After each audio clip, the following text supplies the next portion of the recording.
What is primarily happening with global tech companies first, Mahesh Vyas?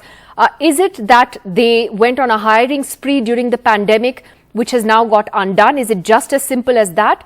Or are there more fundamental problems in how they structured their companies? No, I don't think there are any other reasons than what you just stated. And that's what the tech companies are saying as well, that they overhired, they misjudged, and they expected demand for labor to be much higher than it has turned out to be. We also are facing a global recession of sorts, at least in some parts of the world. So there is a reassessment of their business plans, of the business prospects, and therefore there are these big layoffs happening. So there is this problem that it's happening one after another. There seems to be a contagion of sorts, and that's creating some amount of anxiety, understandably, in that part of the world.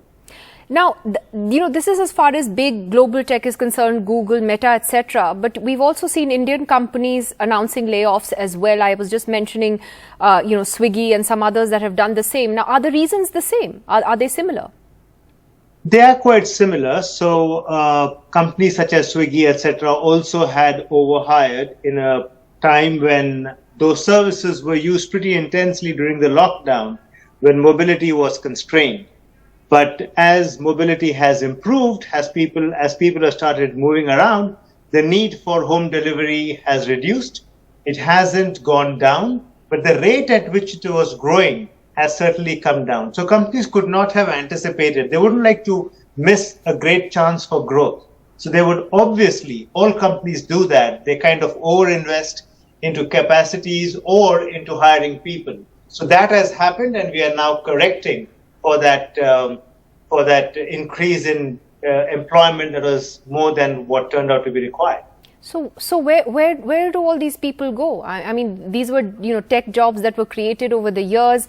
Do you believe that there could be a resurgence in the sector, or they'll just have to be adjusted elsewhere? I think this is a mix of both the things. That some of the retrenchment or some of the job losses will come back. So it's not that this is going to be a one-way traffic only. So just a couple of years, at least in India, there was a huge demand for software engineers. It was an extraordinary increase in demand that led to lots of poaching around, and there was some stress in the industry around that poaching. Now we are seeing that stress has reduced. So you will have these cycles over a couple of years. Some of the people will get redeployed elsewhere.